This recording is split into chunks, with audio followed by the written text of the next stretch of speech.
Ladies and gentlemen, boys and girls, it's time for another edition of the Update History Series nobody asked for. Put your hands together for the one, the only, Hollow Knight the Grimm Troupe Update!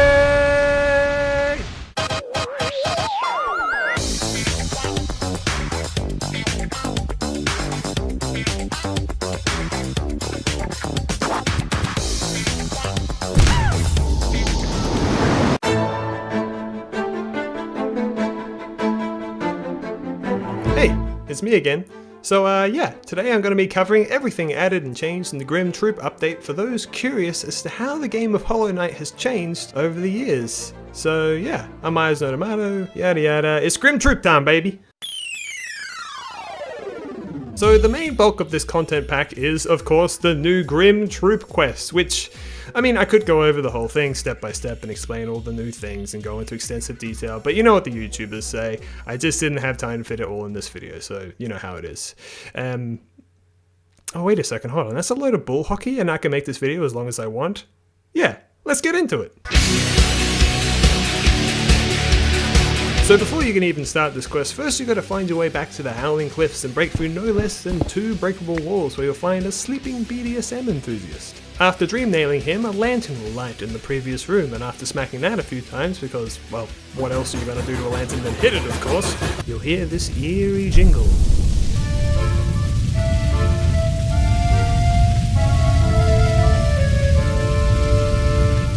Which indicates that you have now summoned the murderous cult-like sacrificial group known as the Grimm Troupe the Dirtmouth. Good job, dummy!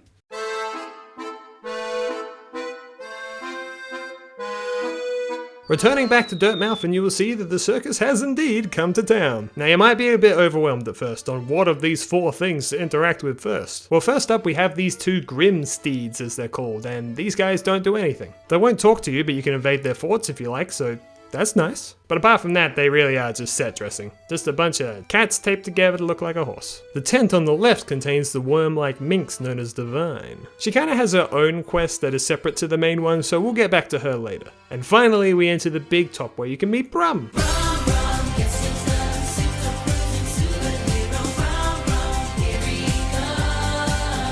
He doesn't say much and is pretty useless. For now. Continuing to the end, you will finally encounter the has-been hotel reject you've all been waiting for, Grimm.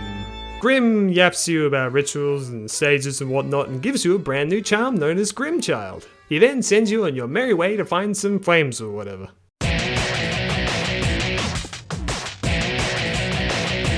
So I want to take a brief pit stop here to explain a bit about Grimmchild. Firstly, this charm is required to be worn for the entirety of this quest, so if you don't like it, tough stuff, boy. So what exactly does this overly attached moth do anyway? Well, right now it does basically nothing, it just floats around you, but the main thing it does is mark where all the flames that Grimm talked about on the map.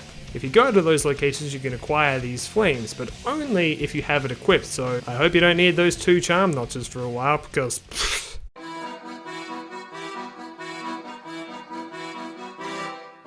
So now you can go around the map and collect these flames. You can find each of them at Crystal Peak, City of Tears, and Greenpath. But it ain't as easy as picking up the flames in your hand like you can in real life. No, each one of these flames is guarded by a little a-hole called a Grimkin Novice, which is actually the first of the 3 new enemies added in the update. The whole thing is to stay far away from you and are only vulnerable when they attack, so keep that in mind. Unless of course, you know, you just shoot some vengeful spirits at them, that'll do the trick too. Funnily enough though, despite having to defeat all 3 of them to continue the quest, you only need to defeat 1 to get the full entry in the Hunter's Journal. So that's something to keep in mind for all of you Hunter's Journal enthusiasts. So once you've gone around to the 3 locations and gotten the sacred flames or whatever, you can return to Grimm. Here, Grimm will update your little buddy into a second stage. It actually does something! Yay! But then Grimm sends you on your way to find another 3 flames, this time slightly deeper into Hellenest. Yay?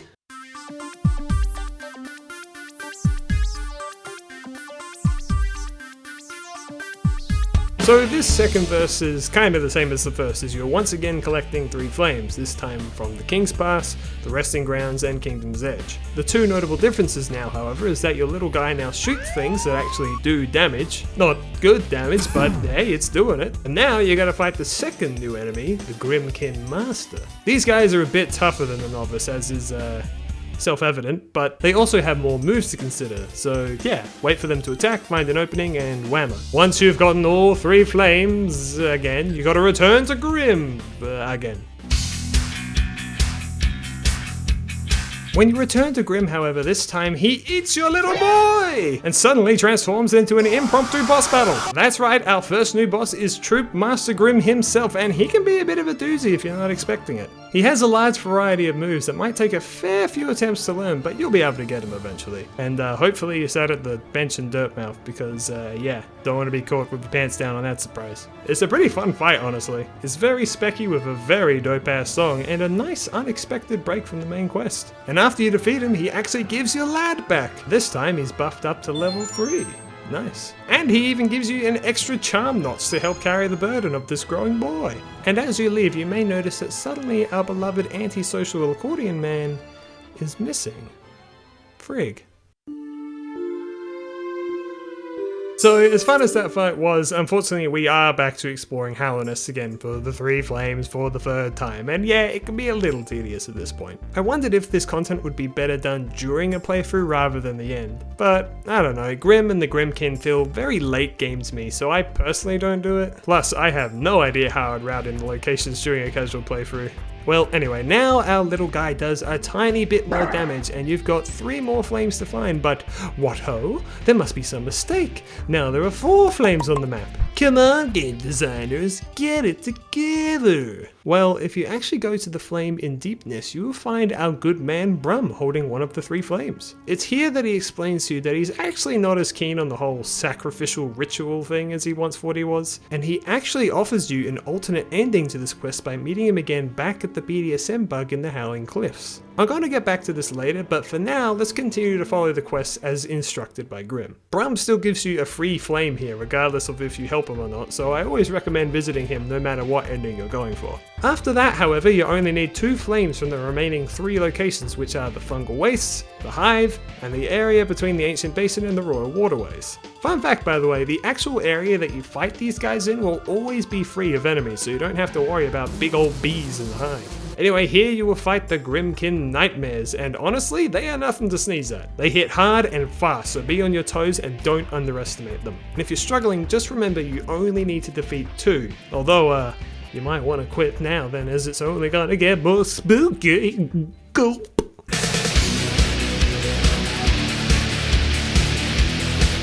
Returning to Grimm one final time now, we find that he's gone and hidden in the back room and has taken his goth phase 1 step too far, where we can dream now into his mind. And it is here that we fight.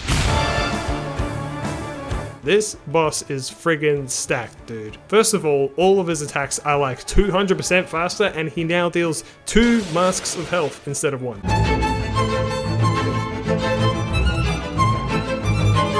And look, I'm gonna be honest, as awesome as it is to fight a Nightmare King no less in a dream world with a giant nightmare heart in the middle, this is one of the hardest bosses in the game for me. In fact, I found it so hard that I actually never ended up beating him on my first playthrough.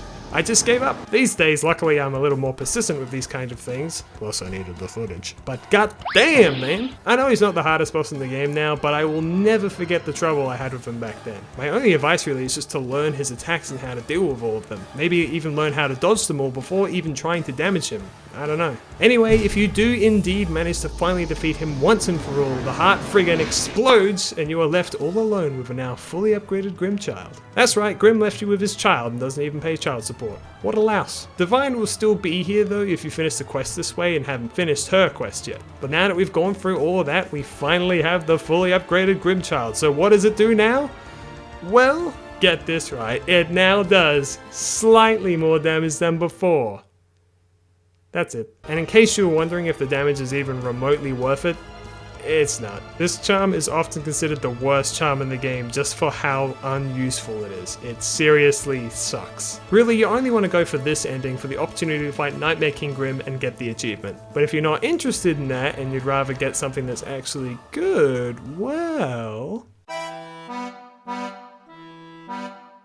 If at this junction you decide that Grimm can keep the dang child you don't even want anymore, you can show him your favourite finger and go back to the Howling Cliffs where it all began. Here you'll once again find Brumm, where he will make a makeshift lever for the lantern, and as all things should be, you can smack it again with your nail. Flame will burst out of the thing, everything will go white, and you will find yourself alone, as if nothing ever happened. Your child will be gone, the Grimm Troupe will all be gone, and nothing will be left.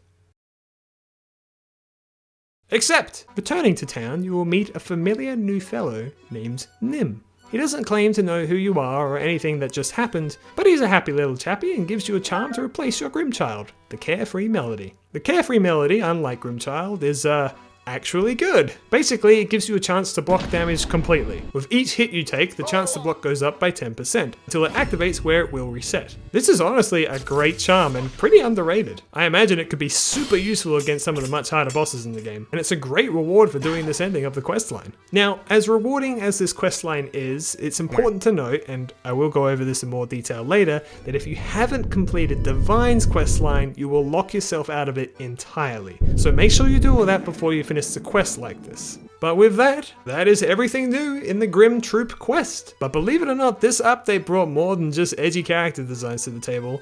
Indeed, there are many more things to cover, but I'm afraid we just don't have the time. Oh wait.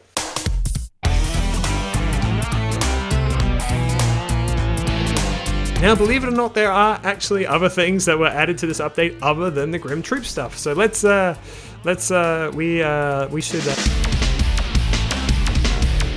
So interestingly, the main thing added in this update, aside from the quest, is actually a boatload of charms. 5 to 8 no less, depending on your perspective. And these bad boys are littered all over Hallownest, not just the ones related to the quest even. So we've already covered the Grimmchild and the Carefree Melody, so let's talk about the other 3 to 6 charms that you can get. First up, we've got the Dreamshield. This delightful orbiting protecting plank can be found in a room in the resting grounds just below the seer. With this equipped, the sun can now finally orbit around you! It can block projectile attacks and do a healthy bit of damage to any enemy that comes in contact with, although you do have to wait a smidge for it to come back after that. It spins faster when you're healing, and when you attack, it kind of just does that. You know, it kind of... You know? This is one of those charms that in the right hands, I can imagine it being pretty amazing, but honestly, I personally don't really love the unreliability of it. More often than not, I find that it's gazing at the wall behind me while I'm picking up the slack. I'm sure the correct way to use it is to play around it rather than just expect it to be where you want it to be at all times, but look, I'm sorry for having literally everything handed to me on a bronze platter. I just prefer that platter to hold freaking still for once.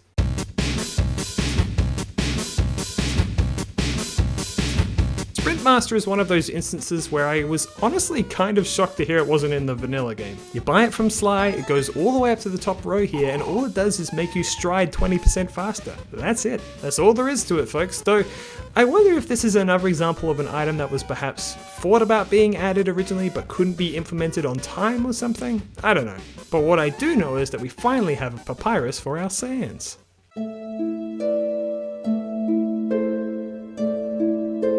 The Weaver's Den is one of those rare examples of an area that just felt unfinished. Originally, this area just contained a rancid egg and 180 schmackaroos, as well as the one and only appearance of a real-life weaver, and oop, there it goes. But now this area actually has a reason to visit outside of some oh-so-juicy lore nibbles. Now it contains the Weaversong charm. Wearing this badge of parenthood unlocks Larry, Curly, and Moe to your side, for a little bit of added DPS no less. In reality, this isn't the most amazing charm in the world in my opinion, but I love that this possibly intentionally allows access to a greater minion build, where you enslave the work of others to do all the heavy lifting for you. Marvelous. Okay, so remember when I said I'd talk about the insatiable Vixen Divine later? Well, now it's later, and now is now. So you see, Divine has a keen sense of smell, and if you hold certain charms, she'll want you to equip them and give them to her. Now, she never explicitly says exactly the charms she wants, although she kind of vaguely gives you a clue if you wear the Defender's Crest near her. But basically, she's after the fragile charms that you can buy from Leg Eater in the Fungal Wastes. For whatever reason, she can smell him all the way from up here and just wants to eat anything and everything related to him. Which, I mean, Well, we don't kink shame on this channel. Anyway, so the fragile charms are some of the most OP and powerful charms in the game, with the main drawback, of course, being that they unfortunately are fragile, and if your skull breaks in half, so do they. So many people don't even risk using them. However, if now given to Divine Devore, she will excrete them back out, only this time as Unbreakable Charms, making them the actual best charms in the game, and a must-get for those of you who really need them for harder areas. But like fish to a worm, there's a catch. In order for Divine to actually give the charms back, you have to become her temporary pay pig and pay her the most ludicrous prices in the game. In order for you to get the Greed charm back, you need to pay 9,000 Geo, 12,000 for the Heart charm, and finally 15,000 for the Strength charm. These prices are nothing to sneeze at, and if you're interested in obtaining them, you'll likely have to grind for them. But hey, I'd wager it's pretty dang worth it. That being said, be careful here. Divine is intrinsically linked to the Grimm Troupe, meaning that if you get them to leave by banishing them before you get all 3 charms upgraded, she will leave, leaving behind any of the charms that you fed her in their fragile state, and you will have no way to make them unbreakable after that, so just bear that in mind. So if you want the unbreakable charms, I recommend doing them as early as you can so you don't have to worry about them later. Also, a little extra thing here, after you've upgraded all the charms and then go back to Leg Eater, he will be curious about Divine's smell, much as she is about his, and sure enough, he will go up there to check. Oh, and you also need to be wearing one of the charms she made to trigger this. In doing this, you can return to Divine only to find out that yes, indeed, she really is into that kinky stuff and most certainly has Vord Leg Eater. You can even dream nail her to see how much pleasure it gave her, so that's fun. I'm always glad to be the middleman to someone else's fetish.